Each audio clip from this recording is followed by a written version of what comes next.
बात बड़ी अटपटी है। क्या भगवान भक्त को वाचाल भी बनाते हैं क्या? वाचाल का अर्थ होता है कि बड़बड़ करके बोलने लग जाना। हाँ, लेकिन यहां वाचाल शब्द का अर्थ कुछ और होता है। वाचा अलंकरोत इति वाचालम, भगवान जिस पर कृपा करे उसकी वाणी को अलंकृत कर देते हैं, यानी उसकी वाणी को सजा देते हैं। वो जो भी शब्द बोलता है वो शास्त्र सम्मत ही बोलता है, शास्त्र के विरोध में उसका एक भी शब्द नहीं निकलता है। ध्रुव ने भगवान की स्तुति की।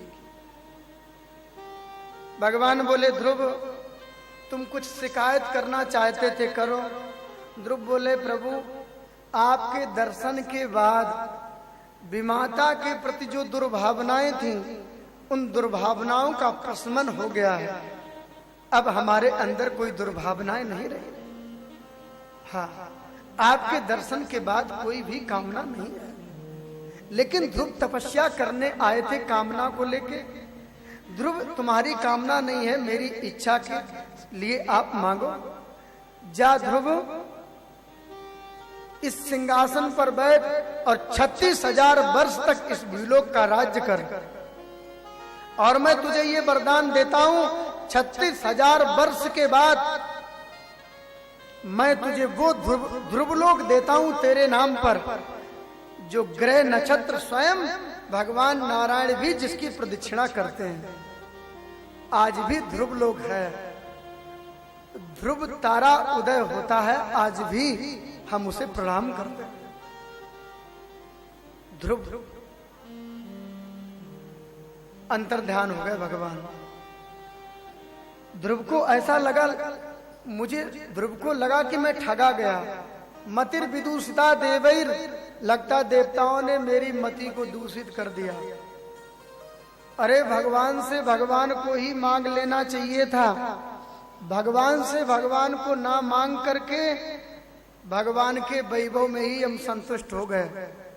ये तो यही हाल हुआ जैसे कोई सामान्य व्यक्ति राजा के दरबार में जाकर कहे, थोड़ा सा मुझे चारा दे दो, हरा सा चारा दे दो, हमारी गाय भूखी है। ये तो वही हाल हुआ। कितनी बड़ी गलती हुई। ध्रुव ने उस दिशा को प्रणाम किया और उत्तानपाद ने पूरे नगर को सजा दिया था। और ध्रुव की अगवानी के लिए उत्तानपाद चल पड़े। ध्रुव और उत्तम को हाथी पर बिठाया, दोनों राजकुमार हैं। आज ध्रुव ने आकर के सौतेली मां को सबसे पहले प्रणाम किया, क्योंकि भगवान से मिलाने वाली है। उत्तानपाद ने हृदय से लगा लिया ध्रुव को। सुनीति माता ने हृदय से लगा करके ध्रुव जी के मस्तिष्क को अपने अश्रुओं से भिगो दिया। मातृ भाव इतना प्रस्फुटित हुआ कि सुनीति माता के स्तनों से स्वयं दुग्ध की धारा निकल पड़ी। बोलो जय श्री कृष्ण। ध्रुव को बहुत प्रेम किया, माने हृदय से लगाया। और प्रजा का अनुराग ध्रुव के ऊपर देख करके उत्तानपाद ने ध्रुव का राज्याभिषेक कर दिया। ध्रुव जी का विवाह हुआ, भ्रमी के साथ में विवाह हुआ ध्रुव जी का। ध्रुव जी के 2 बेटा हुए, कल्प और बत्सर नाम के 2 बेटा हुए। उत्तानपाद राज्य देकर के जंगल में तपस्या करने चले गए। ध्रुव जी का जो सौतेले भाई थे बड़े उद्दंड प्रकृति के थे, तो यक्षों के द्वारा युद्ध हुआ, यक्षों से ये मारे गए। ध्रुव जी राजा बने। हाँ, बोलो जय श्री कृष्ण। उनसे फिर युद्ध हुआ। मनु महाराज युद्ध भूमि में आ गए। उन्होंने कहा, नायम मार्गो ही साधु नाम हसी केसानु वर्ति नाम। अरे ध्रुव, ये भगवत भक्तों का मार्ग नहीं है जिधर तुम चल पड़े हो। यदि ऐसा करोगे, धन के देवता जो कुबेर हैं वो तुमसे रुष्ट हो जाएंगे। राजा को संपत्ति चाहिए और तुम अर्थ से अभावित हो जाओगे। दादाजी ने कहा, ध्रुव जी ने युद्ध बंद कर दिया। बोलो जय श्री कृष्ण। आप विचार करो, ध्रुव जी ने जब युद्ध किया होगा तो वो युद्ध भी बड़ा कमाल का होगा। बोलो जय श्री कृष्ण। हाँ, आखिर भगवान के भक्त हैं और भगवान के भक्तों का युद्ध भी कमाल का ही होता है। बोलो जय श्री कृष्ण। उन्हें कोई युद्ध में हरा नहीं सकता है। अंत में ध्रुव ने अपने पुत्र वत्सर का राज्याभिषेक किया और जंगल में तपस्या करने ध्रुव भी चले गए। ये हमारी प्राचीन परंपरा रही है। ऐसा थोड़ी ना प्राण भी निकले तो बिस्तर पर, ऐसा नहीं। अंतिम समय आए उसके पहले हमें अपनी आसक्ति को हटा लेना चाहिए। ऐसा ना हो कि शरीर हमारा बिस्तर पर ही छूट जाए, ऐसा नहीं। बोलो जय श्री कृष्ण। उत्तानपाद राजा सावधान है। दो बातन को याद रख जो चाहत कल्याण, नारायण के मौत को दूजे श्री भगवान। याद रखना चाहिए। ध्रुव जी चले गए। ध्रुव जी के वंश में महाराज अंग हुए। अंग बड़े ही धर्मात्मा थे और अंग का विवाह मृत्यु की पुत्री से हुआ। ये मृत्यु देवता है ना, मृत्यु की बिटिया का नाम था सुनीता। हाँ, इसने एक बेटे को जन्म दिया जिसका नाम था बेन। बोलो जय श्री कृष्ण। महाराज अंग बड़े धर्मात्मा थे। इनका बेटा बेन बड़ा अत्याचारी निकल पड़ा। बेचारे दुखी होकर के राज्य छोड़ करके राज्य की किसी गुफा में जाके छुप गए। अब राजा नहीं तो प्रजा उच्छृंखल हो जाएगी। सैनिकों ने देश विदेश में बहुत घोड़े दौड़ाए, लेकिन राजा का कहीं पता नहीं चला। ऐसे ही खोज रहे थे। यथा निगूढ़म पुरुषम कुयोगिना, जैसे हमारे हृदय में ही परमात्मा बैठे हैं, कुयोगी जन इधर उधर परमात्मा को खोजते हैं। यथा निगूढ़म पुरुषम कुयोगिना। राजा नहीं मिले। ऋषियों ने मिलजुल करके बेन को ही राजा बना दिया। राजा बनते ही बेन तो बड़ा अभिमानी हो गया। कछु तो मियाँ जी बावड़े और कछु तो पीले ही भांग। बोलो जय श्री कृष्ण। अब कोई पागल व्यक्ति हो, उसे एक लोटा भांग पिला दो, 4 गोले खिला दो, फिर बहुत सुंदर अभिनय करेगा। पहले तो पागल था ही और ऊपर से पीले ही भांग। बोलो जय श्री कृष्ण। और कछु तो बावड़े और कछु तो पीले ही भांग। पहले ही अभिमानी था, फिर क्या था? बेन आकर के ऋषियों से कहता है, सुनो सुनो महात्माओं, आज से कोई यज्ञ नहीं करेगा। यज्ञ करेगा तो बेनाय स्वाहा, बेनाय नमः। पूजा करो तो बेनाय नमः, हवन करो बेनाय स्वाहा। ऐसे करो। और तुम्हारी मूर्ख बुद्धि हो गई है। तुमने उस परमात्मा को कभी देखा है? जिसको देखा नहीं उसके पीछे पड़े हो हाथ धो करके। और सुनो, मैं ही तुम्हारे लिए भगवान हूं। ये राजा ही भगवान होता है। ऋषियों ने कहा, देखो ऐसा कुछ मत बोलो, ऐसे नहीं बोलते हैं, भगवान का अपमान मत करो। ये तो ऋषियों को डांटने लगा। ऋषियों ने सोचा इसका लगता है शोधन करना ही पड़ेगा। हम ही ने राजा बनाया तो हम ही इसका शोधन करेंगे। ध्यान देना, संत कभी राजनीति नहीं करते हैं। जब राजनीति धर्म पर कुठाराघात करने लगे तो संतों का भी शस्त्र उठ जाए तो इसमें कोई बुराई नहीं। सज्जनों, ऋषियों ने जोर से हुंकारी मारी। बेन धड़ाम से पृथ्वी पर गिर गया। एक क्षण में उसके प्राण पखेरु उड़ गए। ऋषियों ने सोचा, हम तो सोच रहे थे इसका शोधन हो जाए, लेकिन शोधन नहीं हुआ, अच्छी तरीके से ही शोधन हो गया। अब राजा नहीं तो प्रजा उच्छृंखल हो जाएगी। तो ऋषियों ने बेन के शरीर का मंथन किया। ध्यान देना, मुर्दे में भी चेतना होती है। कोई मर गया तो इसका मतलब वो मरा नहीं है, उसमें धनंजय प्राण मौजूद रहते हैं। जब शमशान पे हम उसे ले जाते हैं, जब सिर में डंडा मार करके उसमें 5 लीटर घी भरते हैं, तब वो धनंजय प्राण निकल करके चले जाते हैं। बोलो जय श्री कृष्ण। बेटा सिर फोड़ता है ना, हाँ बोलो जय श्री कृष्ण। वो धनंजय प्राण फिर यात्रा करता है, और उस प्रक्रिया में हम जाएंगे तो समय ज्यादा लग जाएगा। बोलो जय श्री कृष्ण। हम तो शताब्दी में बैठ के ही चलेंगे, जल्दी जल्दी। फिर क्या था,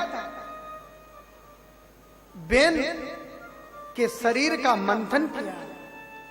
बेन के दाएं अंग से पृथ्वी उत्पन्न हुए, जिनके शरीर में शंख चक्र गदा पद्म के चिन्ह थे। ओहो, ये हमारे प्रभु ही आए, भगवान नारायण का ही अवतार है। 24 अवतार में पृथ्वी का भी एक अवतार है। बाएं अंग से अर्ची कन्या उत्पन्न हुई, दोनों ही लक्ष्मी नारायण के स्वरूप हैं।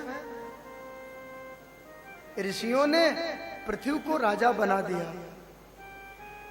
पृथ्वी से प्रेम करने के कारण इनका नाम पृथ्वी हो गया। हाँ, ये पृथ्वी धीरे धीरे समय निकला। पृथ्वी ने एक सभा का आयोजन किया। अरे सुनो, मैं परंपरा से राजा नहीं हूं, आपने ही मुझे राजा बनाया है, ये मुझे सेवा का अवसर दिया है। भवद विनय योजिता, जिस राजा के राज्य में प्रजा दुखी रहती है, वो राजा सांस लेता हुआ मुर्दे के समान है, ये पृथ्वी जी कहते हैं। आज भी पृथ्वी की बात को दोहरा दिया जाए तो लगेगा कि हमारे लिए ही बोला है। हाँ, जो राजा प्रजा पर कर तो अनाप शनाप लगा देता है, कर के बदले में जो प्रजा को कोई सुविधा उपलब्ध नहीं कराता है, वो राजा कर के बदले में प्रजा का पाप भक्षण करता है। प्रजालाम समलम भुंगते, वो कर के रूप में प्रजा का पाप भक्षण करता है। सोचिए, नपजे नीत न जाना, जाई न प्रजा प्रिय प्राण समान। जिस राजा के राज्य में प्रजा दुखी रहे, ये पृथ्वी जी महाराज ने ये कहा। सुखदेव जी कहते, राजन, पृथ्वी जी का जीवन बड़ा अद्भुत है। पृथ्वी जी ने अनेक यज्ञ किए,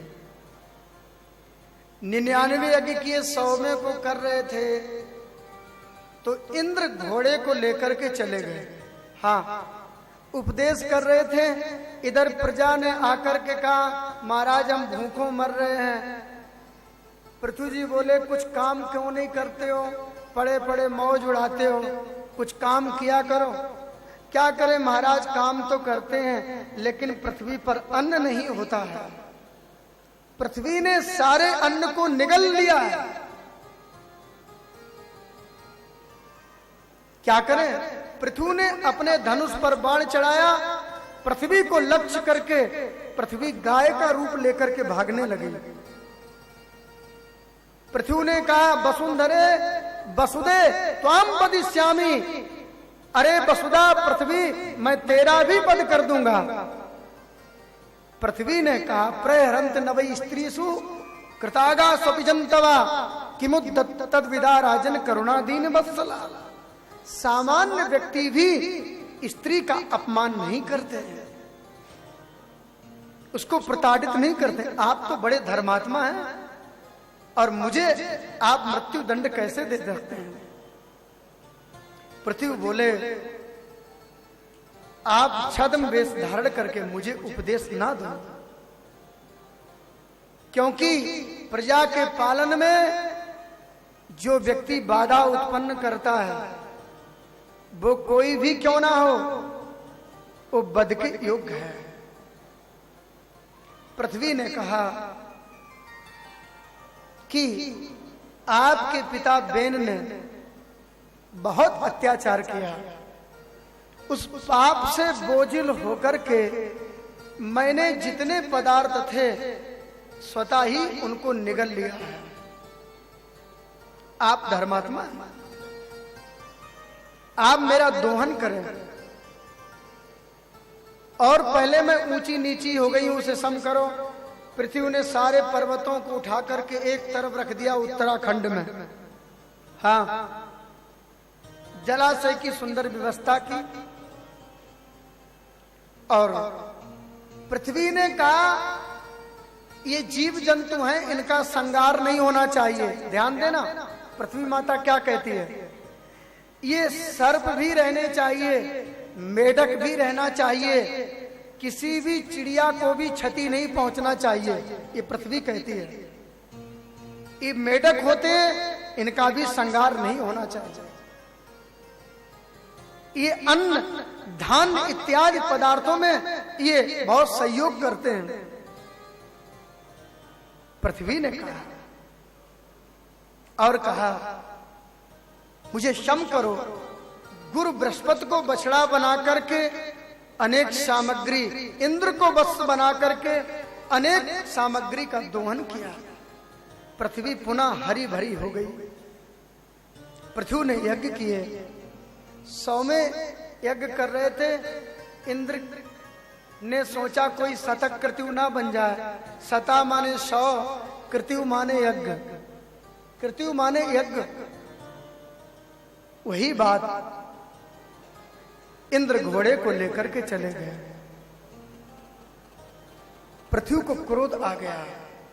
ब्राह्मणों ने कहा तुम क्रोध मत करो, यदि क्रोध करोगे यज्ञ के द्वारा जो आपके हृदय में जो रस उदय हुआ है, क्रोध करोगे तो वो सूख जाएगा। और रही बात इंद्र की, अभी मैं मंत्र पढ़ करके इंद्र को ही स्वाहा कर देते हैं, और ये मंत्र ब्राह्मणों के अधीन। बोलो जय श्री कृष्ण। हाँ बोले तो पढ़ दो मंत्र। इंद्राय स्वाहा की जगह पर इंद्र को ही स्वाहा करने के लिए ब्राह्मणों ने मंत्र पढ़ा। ब्रह्मा जी आ गए, अरे ब्राह्मणों ये क्या कर रहे हो, इंद्राय स्वाहा की जगह पर तुम इंद्र को ही स्वाहा किए दे रहे हो। आकर के समझाया, रुक गया।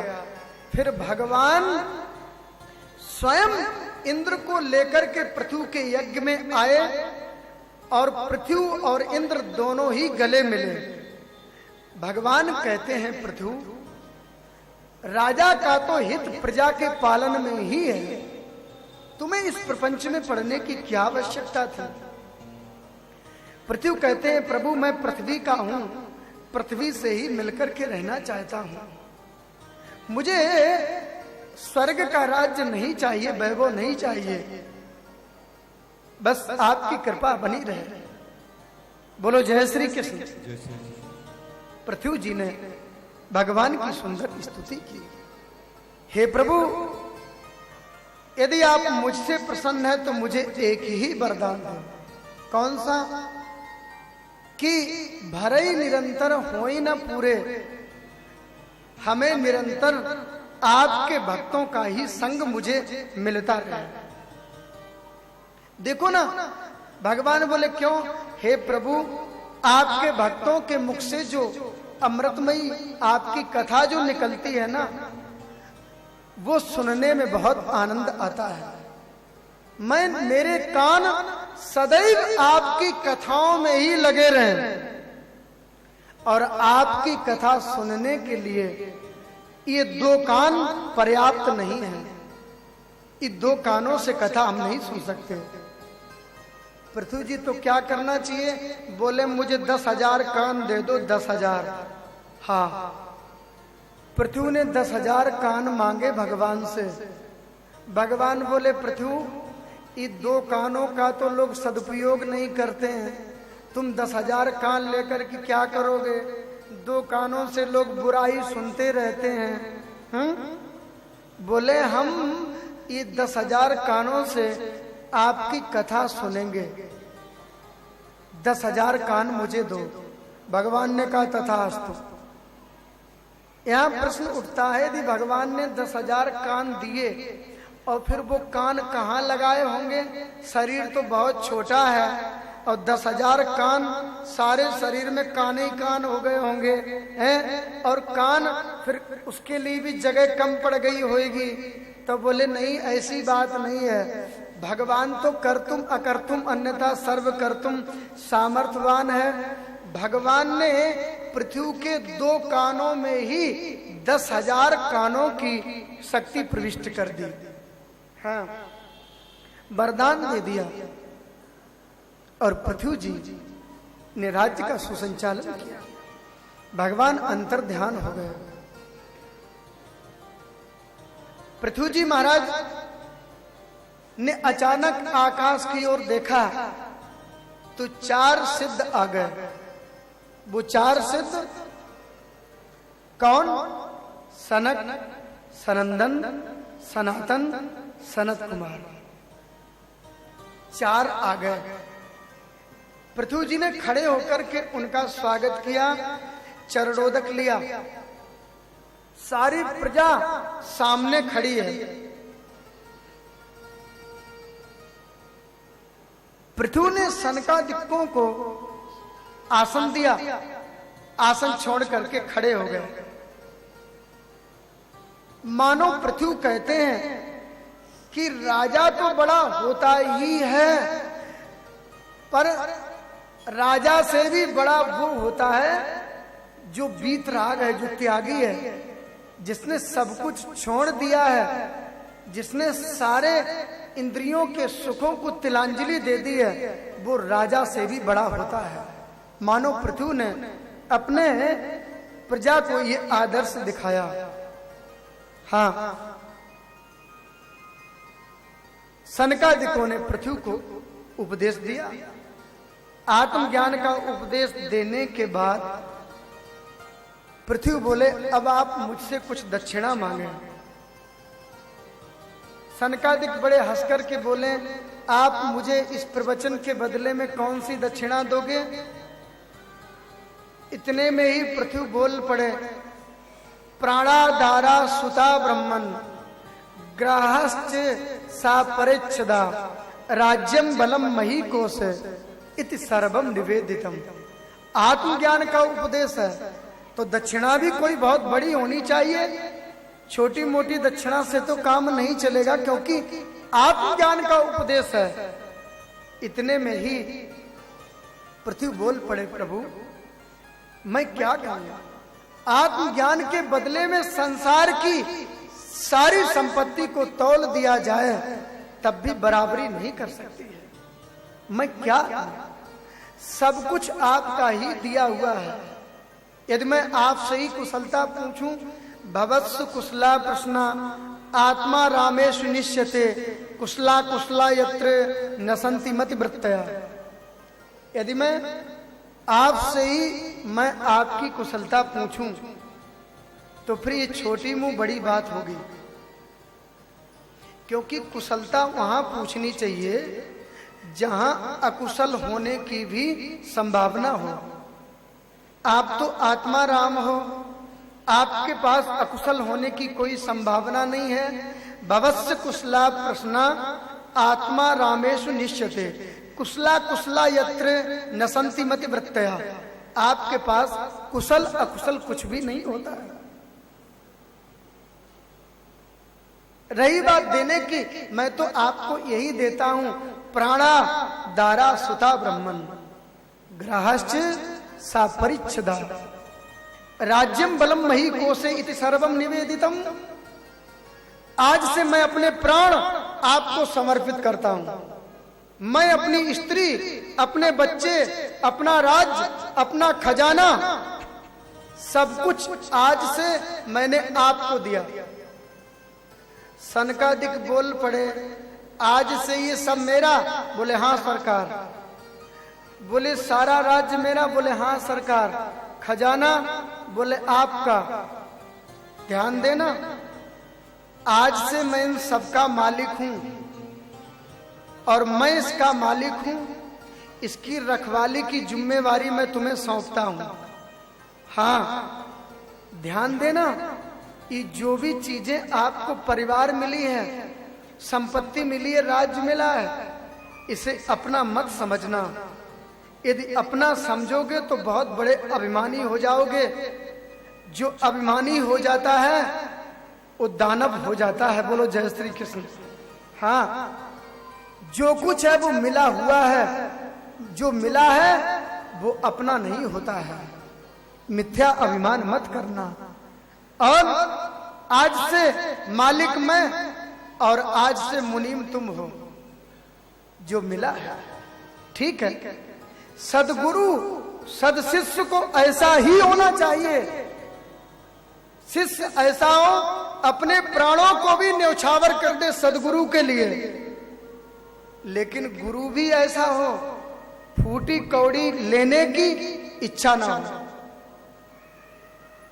शिष्य को ऐसा चाहिए गुरु को सब कुछ दे, और गुरु को ऐसा चाहिए शिष्य से कछु न ले।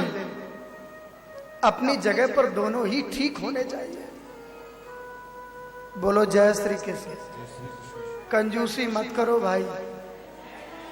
वो तो मुझे भी मालूम है एकादशी है, हाँ, लेकिन एकादशी को भी चकाचक होता है। बोलो जय श्री कृष्ण। हाँ, क्यों पंडित जी? एकादशी भी बहुत बढ़िया होती है। बोलो जय श्री कृष्ण। पृथ्वी को सनकादिकों ने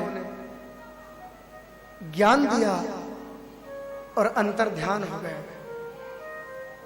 आगे पृथ्वी का वंश चला, आगे प्राचीन बरही हुए। इन्होंने बहुत यज्ञ किए। यज्ञ करते करते एक बार नारद जी आ गए इनके यज्ञ में। नारद जी ने कहा जरा ऊपर देखो। ऊपर देखा तो घोड़े बकरे अनेक पशु मुंह फैलाए खड़े थे। प्राचीन बरी बोले ये सब क्या? बोले ये कह रहे हैं राजा पृथ्वी से उठे तो हम इसे खा जाएं। महाराज ऐसा क्यों? बोले तुम्हारे यज्ञ में बहुत बड़ी हिंसा हो गई है। हाँ, हिंसा हो गई। बोलो जय श्री कृष्ण। अरे महाराज ये तो ब्राह्मणों ने, अरे गलत बात, कोई ब्राह्मण ऐसा नहीं कह सकता।